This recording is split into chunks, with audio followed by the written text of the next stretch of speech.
علیکم ورحمۃ اللہ وبرکاتہ۔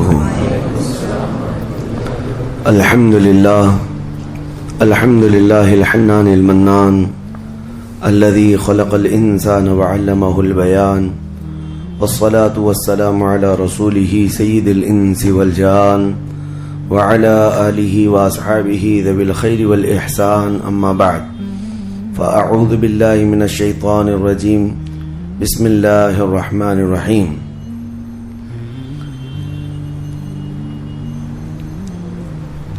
سأصلیہ سقر وما ادراک ما سقر، صدق اللہ مولانا العظیم۔ بارگاہ رسالت میں آپ صلی اللہ علیہ وسلم میں درود پاک کا ہدیہ پیش کریں۔ اللہم صلی علی سیدنا محمد معدن الجود والکرم وآلہ واصحابہ الکرام وابنہ الکریم وبارک وسلم صلاۃ دائمۃ سرمدا ابدا۔ رمضان المبارک کا آخری عشرہ ہے، اور آپ تمامی حضرات اس بات سے بخوبی واقف ہیں کہ اس عشرے کو جہنم سے آزادی کا عشرہ کہا جاتا ہے، کہ اللہ تبارک و تعالیٰ اس آخری عشرے میں یعنی آخری 10 روز میں بے حساب لوگوں کو جہنم سے آزاد فرماتا ہے، اور نام کے ساتھ اعلان ہو جاتا ہے کہ فلاں کا بیٹا جہنم سے بری ہے، آزاد ہے۔ تمنا ہم بھی کریں کہ کاش ہمارا نام ان آزاد ہونے والوں میں شامل ہو جائے۔ عزیزان گرامی، جہنم کیا ہے اور اس سے آزادی مل جانا کیا یہ آسان چیز ہے؟ کیا یہ ایک نارمل چیز ہے جس کو سننے کے بعد کسی کو خوشی نہ ہو؟ پہلے تو یہ پتہ ہونا چاہیے کہ یہ جہنم ہے کیا۔ اگر اس کے صفات اور اس کی تمام چیزیں بتا دیے جائیں تو جینے میں کڑواہٹ آ جائے۔ جبرائیل امین علیہ الصلوۃ والتسلیم نے حلفیہ طور پر اللہ کے نبی صلی اللہ تعالی علیہ وسلم سے ساری چیزیں بیان کی ہیں۔ جہنم کے طبقات کیا ہیں، اس کی وادیاں کیا ہیں، اس کے عذابات کیا ہیں۔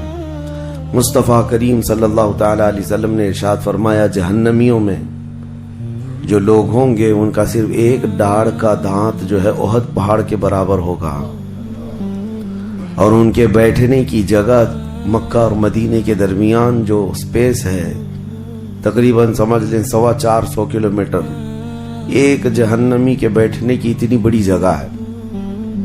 اور ان پر جو عذابات ہیں وہ طرح طرح کے عذابات کا ذکر قرآن پاک میں بھی ہے۔ اللہ تعالیٰ نے فرمایا ہے، نار اللہ الموقدۃ التی تطلع علی الافئدہ، ایسی آگ بھڑکائی گئی ہے کہ جس آگ کو دیکھنے کے بعد ہی دل اچھلنے لگ جاتے ہیں، جسم کے اندر دل پکنے لگ جاتا ہے، ہڈیوں کو چورا چورا کر دینے والی آگ۔ کئی طرح سے ان کے تذکرے قرآن پاک میں آئے ہیں۔ جب جہنم کو قیامت کے دن لایا جا رہا ہوگا تو وہ اپنے اندر ڈالے جانے والے جہنمیوں کو دیکھ کر چنگھاڑ مارے گی، آواز کرے گی، کہ قرآن پاک میں اللہ تبارک و تعالیٰ یوں ارشاد فرماتا ہے، اذا رأتهم من مکان بعید سمعوا لها تغیظا وزفیرا، جب جہنم اپنے اندر آنے والوں کو دور سے دیکھتی ہے تو خوب تیز آواز میں چیخ مارتی ہے، اور اس کی چیخ سارے لوگ سنتے ہیں۔ اور جب اس میں ڈالا جانے لگتا ہے تو وہ اتنے غضب میں ہوتی ہے، دوزخ اتنی غضب میں ہوتی ہے کہ اس کی آواز کی ہیبت سے اندر سارے لوگ ٹکڑے ٹکڑے ہونے کی طرح کیفیت میں آ جاتے ہیں۔ اور پھر اللہ تبارک و تعالیٰ قرآن میں یوں فرماتا ہے، یوم نقول لجہنم هل امتلأت، اس دن ہم کہیں گے اے دوزخ کیا تیرا پیٹ بھر گیا؟ وتقول هل من مزید، دوزخ کہے گی اور زیادہ ہو جائے تو اچھا ہے، اور زیادہ ہو جائے تو اچھا ہے۔ تو لوگوں سے بھرا جائے گا، فاتقوا النار التي وقودها الناس والحجارہ، قرآن کہتا ہے کہ ڈرو اس آگ سے جس کا ایندھن انسانوں کو اور پتھروں کو بنایا جائے گا۔ جب جب انسان اس میں ڈالے جائیں گے آگ اتنی تیزی سے بھڑکتی چلی جائے گی۔ میرے عزیزو، دوزخ کے صفات میں جو بیان ہوا ہے، ایک بار نبی اقدس صلی اللہ تعالی علیہ وسلم تشریف فرما، ایک بہت بڑی دھماکے کی آواز آئی۔ صحابہ سے حضور نے پوچھا کیا تم نے یہ آواز محسوس کی، کیا ہے؟ صحابہ نے عرض کیا اللہ اس کے رسول بہتر جانتے ہیں۔ نبی اکرم صلی اللہ تعالی علیہ وسلم ارشاد فرماتے ہیں آج سے 70 سال پہلے جہنم کے منہ سے ایک پتھر گرایا گیا تھا، اس کی تہ میں اب جا کر کے وہ گرا ہے۔ یعنی جہنم کے اوپر سے اگر کوئی چیز گرائی جائے تو اس کے تہ میں جانے میں اسے 70 سال لگ جائیں، جبکہ یہ فرمایا گیا کہ آسمان جو آپ دیکھ رہے ہیں، یعنی یہ بادل نہیں، آسمان جو حقیقی آسمان ہے، آسمان سے اگر زمین پر کوئی چیز گرا دی جائے تو صبح سے شام سے پہلے پہلے پتھر نیچے پہنچ جائے گا، جبکہ آسمان اور زمین کے بیچ کا فاصلہ 500 سال کا بتایا گیا، گھوڑے کی مسافت کا حدیث پاک میں۔ تو یہ جو مسافت ہے اس میں ایک دن کے اندر ایک پتھر پہنچ سکتا ہے، اور دوزخ کے اندر پہنچنے کے لیے 70 سال لگ جاتے ہیں، تو اس کی گہرائی کا اندازہ کیا ہوگا، وہ کتنی گہرائی ہوئی ہے۔ مولا علی کرم اللہ وجہہ الکریم نے یہ بیان فرمایا حدیث میں کہ اس جہنم کے 7 طبقے ہیں اور 7 دروازے ہیں، ہر ایک میں الگ الگ قسم کے لوگ ڈالے جائیں گے۔ مشرکین کا دروازہ الگ ہے، منافقین کا الگ ہے، کفر کرنے والوں کا الگ ہے، اور اس کے علاوہ جو ہمیشہ رہنے والے تو یہ ہو گئے، پھر جو عذاب چکھنے والے ہیں، چغل خوروں کا دروازہ ہے، سود خوروں کا دروازہ ہے، زنا کرنے والوں کا دروازہ ہے، چوروں کا دروازہ ہے۔ یہ سب دروازے ان الگ الگ گناہ کرنے والوں کے نام سے وہاں پر مرقوم ہیں۔ عزیزان گرامی وقار، دوزخ کو جو اس دن لایا جائے گا، فرمایا گیا کہ 70,000 فرشتے اس کو کھینچ کر کے لا رہے ہوں گے، جبکہ ایک فرشتے کی طاقت کا اندازہ کیا کر سکتے ہیں آپ؟ ایک فرشتہ یہ موجودہ پوری دنیا کو ہلا سکتا ہے، لیکن قیامت کے دن جہنم کو کھینچ کر کے لایا جا رہا ہوگا تو 70,000 فرشتے بیڑیاں ڈال کر کے جہنم کو لا رہے ہوں گے، اور جہنم کے کان بھی ہیں، جہنم کی آنکھ بھی ہے، جہنم کی ساری چیزیں میرے آقا صلی اللہ علیہ وسلم نے بتایا وہ سنتی بھی ہے، بولتی بھی ہے اللہ کی بارگاہ میں۔ اور جب لایا جا رہا ہوگا فرشتے گھسیٹ کر کے لا رہے ہوں گے تو وہ اپنی بھوک کا احساس کرتی ہوگی، چیختی ہوگی، اور اس کی بھوک صرف اور صرف یہی انسانوں سے پوری کی جائے گی، کفاروں، مشرکین اور گنہگاروں سے اس کو بھرا جائے گا۔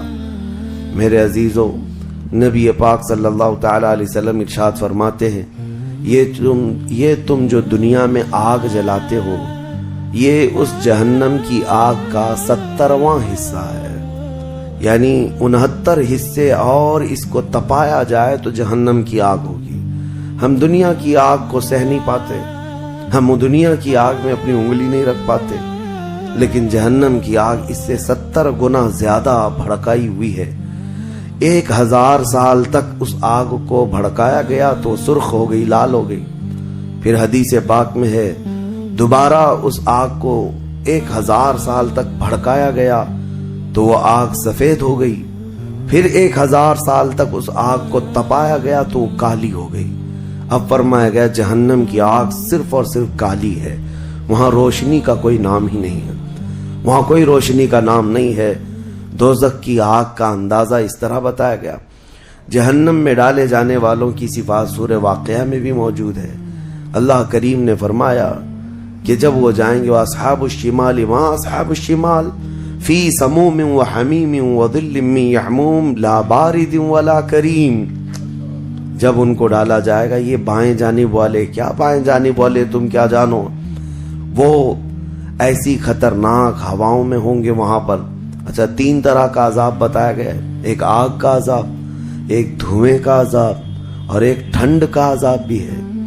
ٹھنڈ کا عذاب یعنی ایسی برفیلی جگہ کہ جو ہڈیوں کو گلا دیا کرتی ہے، وہ عذاب بھی وہاں پر ہے، زمہریر اس کو قرآن میں فرمایا گیا۔ تو وہاں ایک دخان بھی ہے، اللہ تعالیٰ نے فرمایا دھواں کا عذاب، جس سے دم گھٹتا ہے، جس سے سانس نہیں لے سکتا آدمی۔ یہ تینوں طرح کے عذاب ہیں۔ کھانے کے لیے تھوہڑ کا ایک درخت، تو تھوہڑ اس کو کہا گیا ہے، شجرۃ الزقوم، یہ کانٹے دار ایک درخت، جب جہنمی بھوک کی شدت کا احساس کر رہے ہوں گے کہ ہمیں کچھ کھانا دیا جائے، تو ایک کانٹے دار درخت ہے جس کو تھوہڑ کا پھل کہا جاتا ہے، وہ دیا جائے گا۔ وہ اتنے کانٹے بھرا ہوا ہوگا کہ اس کو جب دوزخی کھائے گا تو اس کے گلے میں سے اٹک کر کے کانٹے حلق سے باہر آئیں گے، اس کی گردن سے کانٹے باہر نکلنے لگ جائیں گے، نہ وہ اندر جاتے ہیں نہ باہر آتے ہیں۔ اس پھل کی کیفیت یہ ہے، تو پھر وہ شدت سے چیخ مار کر کے کہیں گے کہ ہمیں پانی تو دیا جائے۔ تو اب مائے حمیم دیا جائے گا۔ مائے حمیم کیا ہے؟ اللہ تبارک و تعالیٰ نے قرآن میں فرمایا فشاربون شرب الہیم۔ یہ سورہ واقعہ میں اللہ تعالیٰ نے فرمایا کہ ان لوگوں کو اس دن جو پانی پلایا جائے گا وہ جہنمیوں کا سڑا گلا ہوا پیپ ہوگا جس کو پکایا جائے گا، اور اس کے بعد وہ اتنا کھولتا ہوگا کہ جب ان کو پھل ہضم کرنے کے لیے دیا جائے تو وہ پانی قریب کریں گے تو ان کے نیچے کا جبڑا لٹک کر کے نیچے زمین تک آ جائے گا، یعنی اس کی جھلس کر کے آگ اتنا گرم ہوگا، اس کے سوا ان کے پاس کوئی چارہ نہ ہوگا۔ وہی پانی جب وہ پینے کی کوشش کریں گے تو وہ پھل تو ختم ہوگا لیکن ان کی انتڑیاں پیچھے کے مقام سے نکل چکی ہوں گی۔ یہ کیفیت ان کی کنٹینیو ہوتی ہوگی۔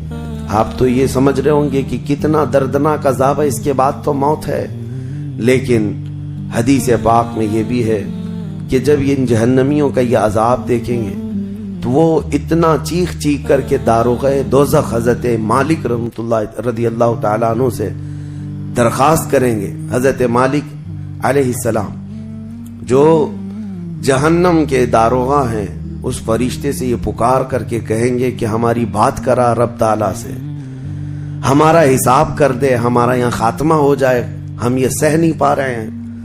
قرآن پاک میں یہ بھی ہے کلما نضجت جلودہم بدلناہم جلودا غیرہا لیذوقوا العذاب، جب ان کی چمڑیاں جلیں گی اللہ فرماتا ہے ہم دوسری چمڑی پہنا دیں گے تاکہ وہ نیا عذاب چکھ سکیں۔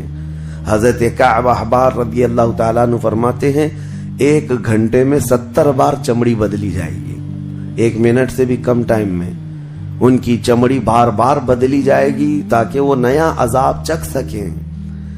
کیونکہ چمڑی جلنے کے بعد جیسے کہ سائنس بھی یہ کہتی ہے کہ پین ریسیور ختم ہو جاتا ہے، درد کو محسوس کرنے والا حصہ جلنے کے بعد کم ہوتا ہے، اور قرآن کہتا ہے کہ ہم نئی چمڑی ان کو لگائیں گے تاکہ درد کا احساس ہر بار ہوتا رہے۔ اب جب وہ 1000 سال تک حضرت مالک علیہ السلام ان کی طرف توجہ نہیں کریں گے اور پھر کہیں گے تم مجھے کیوں کہتے ہو، تمہارے رب سے کہو، اس کے بعد پھر 1000 سال تک وہ حضرت مالک کو چیختے رہیں گے کہ رب سے ہماری بات کرا۔ حضرت مالک اللہ کریم کی بارگاہ میں کہتے اے رب العالمین، دوزخ میں پڑے ہوئے ان تمام جہنمیوں نے تجھے پکارا ہے، تو ان کا فیصلہ فرما دے۔ اب رب تبارک و تعالیٰ فرماتا ہے 2 روایات میں، اس میں سارے کفار بھاگتے ہوئے دروازے کی طرف آئیں گے اور جنتیوں کو بھی بلایا جائے گا اور جنتی بھی بھاگتے ہوئے دروازے تک آئیں گے۔ جنتی ڈر رہے ہوں گے کہ کہیں ہم کو نکلنے کے لیے نہ کہا جائے، اور دوزخی اس بات کی خوشی میں ہوں گے کہ شاید ہم کو یہاں سے نکالا جا رہا ہے۔ اور جب سب پورے دروازے کے قریب پہنچیں گے تو رب تبارک و تعالی جہنمیوں سے پوچھتا ہے، سوال فرماتا ہے کہ اگر تمہارے یہاں سے نکلنے کے لیے فدیہ دینا پڑے تو کیا دے سکتے ہو؟ تو وہ کہیں گے کہ جتنی بڑی دنیا ہم چھوڑ کر کے آئے، دنیا میں جو کچھ بھی نعمتیں تھی، جتنا مال تھا، جتنا سونا چاندی، پوری دنیا، مولا اگر یہ دینے کی ہماری طاقت ہو تو ہم وہ سب دے کر کے جہنم سے نکلیں گے، پوری دنیا دے کر کے ہم تیرے دوزخ سے نکلیں گے۔ تو رب تعالیٰ فرماتا ہے میں نے تو اتنا بڑا حکم تم کو دنیا میں نہیں دیا تھا، میں نے تو صرف تم کو ایمان لانے کا کہا تھا، اور تم نے کفر کر کے اتنی بڑی سزا کو اپنے اوپر مسلط کیا۔ آج پوری دنیا فدیے میں دینے کو تیار ہو، اور کل جب تم زندہ تھے تو 2 رکعت تمہارے لیے بھاری تھی، تمہارے لیے راہ خدا میں 1 روپیہ بھاری تھا، اور آج پوری دنیا فدیہ میں صدقہ کر کے نکلنا چاہتے ہو۔ رب تبارک و تعالی جہنمیوں سے فرمائے گا میں نے اتنی بڑی چیز کا تو تمہیں دنیا میں حکم نہیں دیا تھا، اتنی بڑی چیز کا حکم نہیں دیا تھا۔ اب سنو، ایک مینڈھے کی شکل، ایک بکرے کی شکل کی کوئی چیز لائی جائے گی جنت اور دوزخ دونوں کے بیچ میں، جنتی بھی دیکھ رہے ہوں گے اور دوزخی بھی دیکھ رہے ہوں گے۔ رب تبارک و تعالی ان دونوں لوگوں سے پوچھے گا، جنتیوں کو بھی اور دوزخیوں کو بھی، کہا اس کو پہچانتے ہو، اس کو پہچانتے ہو، یہ کیا چیز ہے؟ سب پکار کر کہیں گے ہاں مولا ہم پہچانتے ہیں، یہ موت ہے، یہ موت ہے جو ہمارے ہاں آیا کرتی تھی، موت کو سب پہچانیں گے۔ تب رب تعالیٰ فرشتوں کو حکم فرمائے گا موت کو اب ذبح کر دو، موت کو سب کے سامنے ذبح کر دیا جائے گا ایک مینڈھے کی شکل کی چیز لا کر کے، اور رب تعالیٰ اس وقت فرمائے گا اب نہ جنتیوں پر موت آئے گی نہ دوزخیوں پر موت آئے گی، موت ہے ہی نہیں، تو اب جس کو جو سہنا ہے وہ سہنا ہوگا۔ تم 10 بار جلائے جاؤ گے تو بھی مرنا نہیں ہے، تم 10 بار کاٹے جاؤ تو بھی مرنا نہیں ہے۔ اب رب تعالیٰ قرآن میں فرماتا فی ناری جہنم و فیہا خالدون، دوزخ کے عذاب میں، دوزخ کی آگ میں ہمیشہ ہمیش کے لیے چلے جاؤ۔ میں نے خطبے میں یہی آیت شروع میں پڑھی تھی سأصلیہ سقر وما ادراک ما سقر، اللہ فرماتا ہے میں تمہیں جھونک دوں گا دوزخ میں اور تم کیا جانتے ہو کہ دوزخ کیا ہے، دوزخ کیا ہے۔ اللہ تعالیٰ نے قرآن پاک میں اس کے متعلق فرمایا ہے وما ادراک ما ہی نار حامیہ، تمہیں پتا ہے کہ یہ کیا ہے، کہ اس دن دوزخ کے سلسلے میں، اور نبی پاک صلی اللہ تعالی علیہ وسلم سے جبرائیل امین نے قسم لے کر کے فرمایا یا رسول اللہ صلی اللہ علیہ وسلم اگر دوزخ کے اندر سے ایک سوراخ کھول دیا جائے دنیا کی طرف تو پوری دنیا صرف اس سوراخ کی گرمی سے مر جائے گی، پوری دنیا میں موجود لوگ ختم ہو جائیں گے اگر ایک سوراخ دوزخ کا کھول کر کے دنیا کی طرف کر دیا جائے۔ اور یہ بھی فرمایا کہ جو جہنم کے فرشتے ہیں عذابات دینے کے لیے، ان فرشتوں میں سے ایک فرشتہ بھی دنیا میں اتر جائے تو اس کی ہیبت سے لوگوں کے بھیجے پھٹ جائیں، اس کی ہیبت سے لوگ زمین بوس ہو جائیں، بے ہوش ہو جائیں، ایک فرشتے کو دیکھنے کی تاب نہیں رکھتے دنیا میں۔ عزیزان گرامی وقار، وہ ہے دوزخ، یہ ہے جہنم، جس کی متعلق ابھی میں نے جو کہا وہ شاید 5% بھی نہیں کہا ہوگا، مختصر سی بات میں اس لیے آج یہ آپ کے سامنے رکھا کہ لوگوں کو یہ ہلکا لگتا ہے کہ دوزخ سے آزاد ہو رہا ہے، کوئی جیل ہے کہ یہاں سے آزاد ہو گیا، پہلے وہاں پر بھی کھانا پانی سب چل رہا تھا۔ دوزخ، جہنم، جس کے تصور سے رونگٹے کانپ جائیں جسم کے اندر، صحابہ ڈرتے تھے، اولیاء ڈرتے تھے، انبیاء ڈرتے تھے، جن کے لیے میرے آقا صلی اللہ تعالی علیہ وسلم نے بشارت دے دی تھی جنت کی، اس کے باوجود وہ خوف سے تھراتے تھے۔ دوزخ کا ذکر آتا قرآن پاک میں تو اللہ نے سورہ فجر میں فرمایا کلا اذا دکت الارض دکن دکا وجاء ربک والملک صفا صفا وجیء یومئذ بجہنم، یہ وہ دن ہوگا جب پوری زمین ہلا دی جائے گی، ہلا دی جائے گی، سب کچھ ہل جائے گا، اور فرشتے صف در صف اللہ کی بارگاہ میں ہیبت سے کھڑے ہوں گے، کسی کی بات کرنے کی ہمت نہیں ہوگی، اور اس وقت دوزخ کو لایا جا رہا ہوگا، اور دوزخ کو لائے جانے کا جو منظر بتایا گیا ہے، اللہ اکبر، 70,000 فرشتے جب اسے کھینچ رہے ہوں گے، پورے محشر میں ایک ہلچل ہوگی، پورے محشر کے میدان میں ایک عجیب سی ہلچل ہوگی کہ جہنم کو لایا جا رہا ہے، دوزخ کو لایا جا رہا ہے، اور ہر ایک ڈرا ہوا ہوگا، نہ جانے کس کا نام آئے گا، پتہ نہیں کس کو وہاں جھونکا جائے گا،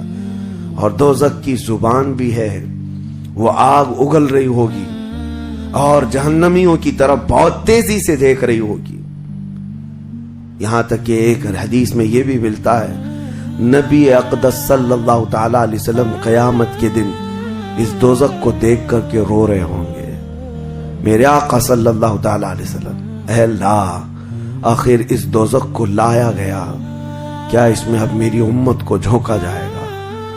حضور اکرم صلی اللہ تعالی علیہ وسلم اس دن دوزخ کے ان حالات کو دیکھ کر رو رہے اللہ کریم کی بارگاہ میں۔ عزیزان گرامی وقار، اس سے آزادی کے لیے جو اولیاء کرام رویا کرتے تھے وہ معمولی چیز نہیں ہے۔ آج تو ہماری کیفیت یہ ہے دوزخ دوزخ دوزخ، کچھ رہ نہیں گیا، ہلکے انداز میں بولنا، ہلکے انداز میں سن لینا اور چلے جانا۔ کیا ہمارے دلوں پر کچھ اثر ہوتا ہے؟ کیا ہماری آنکھیں بھیگتی ہیں اس نعرے دوزخ سے جس کا صرف اور صرف تذکرہ سن کر کے ہمارے اندر ایمان ہو تو تڑپ جانا چاہیے کہ اے اللہ میں تیری دوزخ کے عذاب کو سہنے کے قابل نہیں۔ آج موم بتی میں میری انگلی جل جائے تو میں برداشت نہیں کر پاتا، تو پھر اس دوزخ کا کیا حال ہوگا جس کے متعلق حضور صلی اللہ علیہ وسلم فرماتے ہیں دنیا کے جتنے بڑے اونٹ ہوتے ہیں اتنا بڑا تو دوزخ کا ایک بچھو ہوگا، ایک بچھو ہوگا، اونٹوں کے برابر کے بچھو ہوں گے۔ اور سانپوں کا ڈنک ایسا ہے کہ وہ سانپ کا ڈنک کسی پہاڑ پر بھی یہاں کے وہ مار دے سانپ دوزخ کا تو پہاڑ کے اندر ٹکڑے ٹکڑے ہو جائیں، پاش پاش ہو جائے۔ لیکن یہ سب دوزخیوں پر مسلط کیا جائے گا۔ نبی اکرم صلی اللہ تعالی علیہ وسلم سے پوچھا گیا ہلکا عذاب کیا ہے؟ آپ فرماتے ہیں آگ کی جوتیاں پہنائی جائیں گی جس کی گرمی سے تانبے یا پیتل کی پتیلی میں کوئی پانی جیسا پکتا ہے ایسا اس کا بھیجا پک کر ابل رہا ہوگا، اور وہ یہ سمجھے گا کہ میں سب سے بڑے عذاب میں مبتلا ہوں۔ حضور فرماتے جبکہ وہ سب سے ہلکے عذاب میں ہوگا، اور جو دردناک عذاب ہے، جو ذلت والا عذاب ہے، جو بڑا عذاب ہے، اس کا تو اندازہ ہی نہیں۔ لیکن یہ تمام حالات اس رمضان کے اخیر عشرے میں میں اسی لیے عرض کر رہا ہوں کہ یہ عشرہ وہ مبارک ہے کہ جس کے متعلق حدیث میں ہے کہ اس میں اللہ تعالیٰ بہت سارے لوگوں کو دوزخ سے آزاد کرتا ہے۔ وہ کون لوگ ہوں گے جو دوزخ سے آزاد ہو رہے ہوں گے؟ کاش ان کو طلب ہوتی کہ ہم دوزخ سے آزاد ہوتے اس آخری عشرے میں، ورنہ آخری عشرے میں تو لوگ رات بھر کیرم کھیلنے میں گزار رہے ہیں، رات بھر فٹ بال اور کرکٹ کھیل کر کے، جبکہ بخشش کی راتیں ہیں۔ اللہ کریم ارشاد فرما رہا ہے ان راتوں میں مجھ سے مانگ لو میں تمہیں جہنم سے آزاد کروں گا۔ کس کو پڑی ہے؟ کس کو پڑی ہے؟ ہر کوئی یہ سوچتا ہے کہ رات کس طرح سے بتائیں۔ لوگ اپنے رات کے ٹائم پاس کرنے کے لیے الگ الگ ہیلے بہانے ڈھونڈ رہے ہیں۔ کسی کو لوڈو کھیلنا ہے، کسی کو کیرم کھیلنا ہے، کسی کو کرکٹ کھیلنا ہے۔ او امت مصطفیٰ تمہاری قسمت کیا ہو گئی؟ تمہاری سوچیں اور تمہاری فکریں کیسے بدل گئی؟ زندگی تو کھیل کود میں گزری ہی ہے، کیا یہ آخری عشرہ بھی تم اسی طرح کھیل کود میں گزارو گے؟ وہ رحمان رب ذوالجلال جس کی ہیبت سے ملائکہ کانپ رہے ہیں، ملائکہ تمہاری طرف دیکھ کر کے کیسے رشک کرتے تھے، لیکن آج کیا ہو گیا تمہارے اوپر؟ آج بھی ملائکہ دیکھ رہے ہوں گے، اور اللہ کریم روزانہ پکار رہا ہے اس امت کو، لیکن یہ امت اس کی طرف توجہ نہیں کرنا چاہتی۔ کسی کو مانگنا نہیں ہے کہ مولا ہماری بخشش کر دے۔ تراویح میں بھی تو ایسے بھاگتے ہیں جیسے لگتا ہے کہ باہر ان کا سامان چھوٹ گیا ہے، ایسے فوراً مسجد سے بھاگ کر چلے جائیں۔ تمہیں 1 گھنٹہ اللہ کے گھر میں بھاری پڑ جاتا ہے، کوئی حافظ اگر 10 منٹ زیادہ کر دے تو اس کے اوپر بمباریاں ہو جاتی ہیں۔ لوگوں کو ایسا لگنے لگتا ہے جھیلا دیا آج تو اس نے، کس کام میں؟ ارے میرے عزیزو، جو جنتی خواتین کی سردار ہے میرے مصطفیٰ کی بیٹی، سجدے سے سر اٹھاتی تھی صبح کے وقت، پھر یوں کہتی تھی کہ مولا تیری راتیں کتنی چھوٹی ہو گئی کہ میرا سجدہ پورا نہیں ہو پاتا، تیری راتیں کتنی چھوٹی ہو گئی کہ میرا پورا سجدہ نہیں ہو پاتا۔ اور تم یہاں پر رکعتوں کو گن گن کر کے بھاگنے کی فراق میں ہو۔ دنیا کے ہزاروں کام پڑے ہیں میرے عزیزو، لیکن کیا ہوگا اس دن جب قیامت کے دن فیصلہ سنا دیا جائے؟ اس دن سوائے اس کے کچھ نہیں کہو گے کہ اے اللہ ربنا اخرجنا نعمل صالحا، اے اللہ ہم کو یہاں سے نکال دے، ہم نیک کام کر کے آئیں گے۔ یہ قرآن میں ہے۔ دوزخی ہر ایک پکارے گا ربنا اخرجنا نعمل صالحا غیر الذی کننا نعمل، پہلے جیسے کرتے تھے ویسا نہیں کریں گے، ہم اچھا کام کر کے آئیں گے، ایک بار ہم کو نکال دے۔ رب تعالیٰ فرماتا ہے کلا، ہرگز نہیں، ہرگز نہیں۔ اللہ فرماتا ہے اب اس کے بعد کوئی موقع نہیں، اور جہنم کا دربان خود ان سے پوچھتا ہے